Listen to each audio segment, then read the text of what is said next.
दो धारी तलवार होती है ना, हथियार जो दो धारी तलवार है, वो बड़ा संभल करके उसको चलाना पड़ता है, क्योंकि सामने वाले को तो काटेगा जो काटेगा ही, कई बार खुद का सीना भी छलनी कर देता है।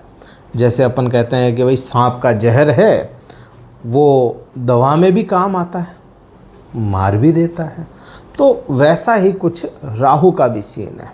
राहु के साथ में अगर सही से डील कर ली जाए तब तो ये वारे न्यादे कर दे, और अगर नहीं तो फिर ये उस गर्त तक पहुंचाता है, पाँव के नीचे की ज़मीन खींच लेता है, संभलने का मौका नहीं मिलता। इसीलिए इसको कलयुग का राजा कहा जाता है।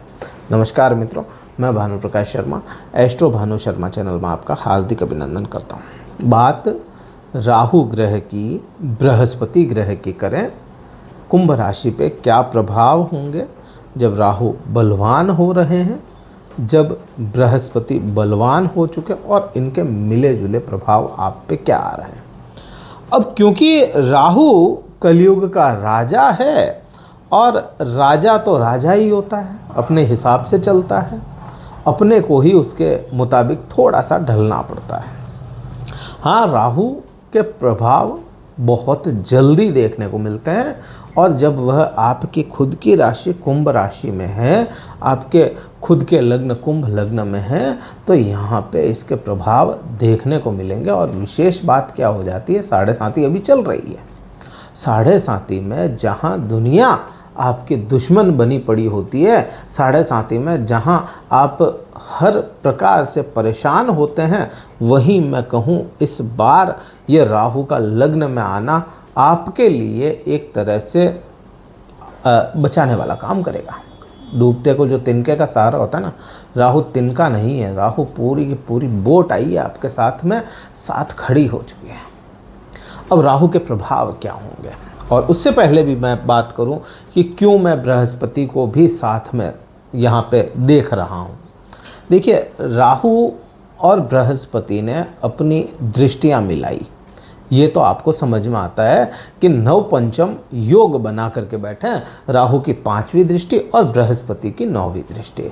बात यहाँ पे ख़त्म नहीं होती, बात यहीं से शुरू होती है कि आप पे प्रभाव क्यों स्पेशल हो जाते हैं। राहु ग्रह आज के समय में अगर देखोगे ना, तो राहु ग्रह किस नक्षत्र में है?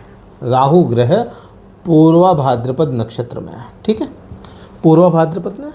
दूसरा, गुरुदेव बृहस्पति, उनको देखें अपन, वह आर्द्रा नक्षत्र में है, ठीक है, मिथुन राशि का आर्द्रा नक्षत्र। अब यहाँ पे स्थिति को समझें, गुरुदेव बृहस्पति का पूर्वा भाद्रपद नक्षत्र होता है, ठीक है, और आर्द्रा नक्षत्र खुद राहु का नक्षत्र है, मतलब दोनों ग्रह एक दूसरे के नक्षत्र में बैठा है। तो प्रभाव क्या आएंगे? बृहस्पति जो ज्ञान का कारक है, ज्ञान कहाँ से लेना है, कैसे लेना है, वो राहु तय करेगा, क्योंकि आर्द्रा में है, वो आर्द्रा नक्षत्र तय करेगा कि कहाँ से कैसा लेना है। अब अगर राहु अच्छा हुआ तो ज्ञान भी अच्छा मिल जाएगा, और राहु ग्रह जो है कैसे चालबाजियां लाएगा, उसमें दिमाग है, लेकिन ज्ञान कौन देगा? पूर्वा भाद्रपद नक्षत्र, मतलब बृहस्पति। तो राहु जो भ्रमित करने वाला है, वो भ्रमित होगा नहीं होगा, वो बृहस्पति तय कर देगा। तो ये चीज़ें विशेष हो जाती है। अब प्रभाव क्या आएगा? अब क्योंकि राहु जैसा ग्रह चालबाज है, बैरियर तोड़ता है, हर प्रकार के आपके प्रभाव लाता है, आपको डिप्लोमेसी सिखाता है, तो ये तो सिखाएगा। अब उस डिप्लोमेसी को कहाँ कहाँ पे कार्य में लेना है, वो बृहस्पति तय करेगा। आपके साथ में प्रभाव और क्या होंगे? डिप्लोमेसी तो सीख जाओगे, चालबाज हो जाओगे, थोड़े मतलबी हो जाओगे, अग्रेशन रहेगा इस समय में, और अग्रेसिव होकर के किसी भी कार्य को करने वाले हो आप। ये प्रभाव आपको देखने को मिलेंगे। अब इसी राहु का प्रभाव आपका थोड़ा सा स्वार्थी बन जाओगे, और होना भी चाहिए। कुंभ राशि वाले जातकों को अभी के समय में थोड़ा सा स्वार्थी हो जाना चाहिए। अदरवाइज प्रॉब्लम आगे लंबी हो जाएगी। और ये राहु इसीलिए आया है, महादेव ने ये समय इसीलिए चुना है आपके साथ कि आप जो मन से स्वार्थी नहीं हो ना, थोड़े से हो जाओ समय को देखते हुए, इसलिए यहाँ पे स्वार्थ भी यह देता हुआ नजर आएगा। ये प्रभाव इसका हो गया। फिर बृहस्पति का प्रभाव देखो। अब बृहस्पति को जब अपन देखते हैं तो शनि के लिए या कहूँ कुंभ राशि कुंभ लग्न के लिए मित्र नहीं है लेकिन शत्रु भी नहीं है। मित्र नहीं है लेकिन शत्रु भी नहीं है, समग्रहों की श्रेणी में आता है। हाँ, मारक ग्रह हो जाते हैं। मारक का मतलब ये नहीं है कि मारना या मर जाओगे इस ग्रह की वजह से, ये नहीं है। इस ग्रह से आपका पतन हो सकता है, क्योंकि इच्छाएं जो है ना, कहते हैं ना कि भाई इच्छा ही है जो है वो पतन का कारण बनती है। यहाँ पे धन लाभ और यहाँ पे धन, वो चीज़ बन जाती है। इसका स्वामी है ना बृहस्पति, इसलिए ये बनता है। अब बृहस्पति के प्रभाव 5वें भाव में क्या देंगे, क्योंकि बृहस्पति या कोई भी ग्रह अपने नेचर के मुताबिक, अपने बिहेवियर के मुताबिक आपको रिजल्ट देता है। तो बृहस्पति का बिहेवियर क्या है, चीज़ों को बढ़ाना, बढ़ोतरियाँ करना। तो ज्ञान देंगे इस समय में और अच्छा ज्ञान मिलेगा, क्योंकि राहु की दृष्टि यहाँ पे है, आपके लिए फेवर करता हुआ हो जाएगा वो। तो एक तो ज्ञान मिलता हुआ नजर आएगा, दूसरा प्रेम संबंध अच्छे हो जाएंगे, प्रगाढ़ हो जाएंगे। हाँ, भ्रम जरूर आ सकता है, समय समय पे आपके बीच में, प्रेमी प्रेमिका के बीच में कोई चीज़ भ्रमित करने वाली आ जाए। अब उस भ्रम से पार पा गए तब तो आपको कोई दिक्कत ही नहीं है। इस समय में नई जॉब की अपॉर्चुनिटी आएगी आपको, ये प्रभाव देखने को मिलेगा। आकांक्षाएं बड़ी हो जाएगी, पूरी हो ना हो बात अलग है, लेकिन आकांक्षाएं, आपकी इच्छाएं ये तो बड़ी हो जाएगी। सोच बड़ी होने वाली है, बड़ा सोचोगे तब जाकर के चीज़ें भी आपको बड़ी मिलेगी। ठीक है, तो ये प्रभाव अपने को समझ में आता है। संतान सुख बिल्कुल मिलता है, संतान सुख के योग यहाँ पे आपके बड़े अच्छे से बनते हुए नजर आएंगे आपको। और क्या प्रभाव आएंगे, अब यहाँ से देखें, इन दोनों ही ग्रहों की मिली जुली दृष्टि कहाँ पे जा रही है।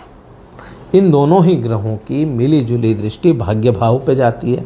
भाग्य भाव जहाँ बृहस्पति खुद के शत्रु राशि या शत्रु ग्रह की राशि को देखेंगे, लेकिन उसी समय राहु भी वहीं पे अपनी दृष्टि डालते हैं।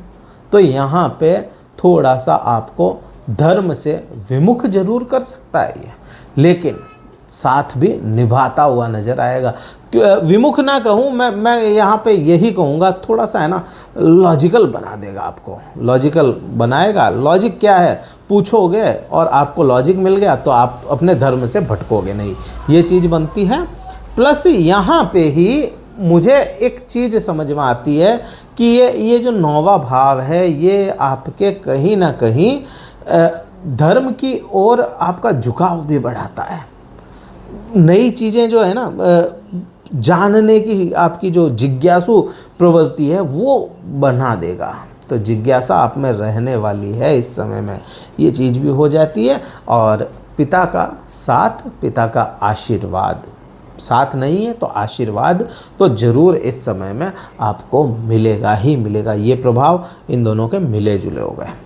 दूसरा, मैं लाभ की बात करूं तो क्योंकि बृहस्पति अपनी अवस्थाओं में अभी ठीक है, चाहे वह शत्रु है चाहे मित्र है, लेकिन अपनी अवस्था में आपके लिए ठीक बैठा है, तो लाभ भी इस समय में मिलता हुआ नजर आएगा। और थोड़ी सी मेहनत लगा दी जाए, थोड़ी सी वाणी को सही कर लिया जाए तो आपको सम्मान भी मिलेगा इस समय में। तो ये प्रभाव अपने को पूरे समझ में आते हैं और यही प्रभाव आप पे आने चाहिए। ये वीडियो कहीं भी अच्छा लगे लाइक कीजिएगा, शेयर कीजिएगा, सब्सक्राइब ज़रूर कीजिएगा। बाकी आप शेयर करने पे थोड़ा सा ध्यान रखिएगा, कई लोग भ्रमित हो रहे हैं, कई लोग परेशान भी हो रहे हैं। और हमसे अगर कुंडली विश्लेषण करवाना चाहते हैं, डिस्क्रिप्शन में कार्यालय के नंबर दिए गए हैं, व्हाट्सएप मैसेज द्वारा संपर्क करके अपना स्लॉट बुक करवा के फिर मुझसे बात कर पाएंगे। इस वीडियो में इतना ही था। जय हिंद, वंदे मातरम, भारत माता की जय।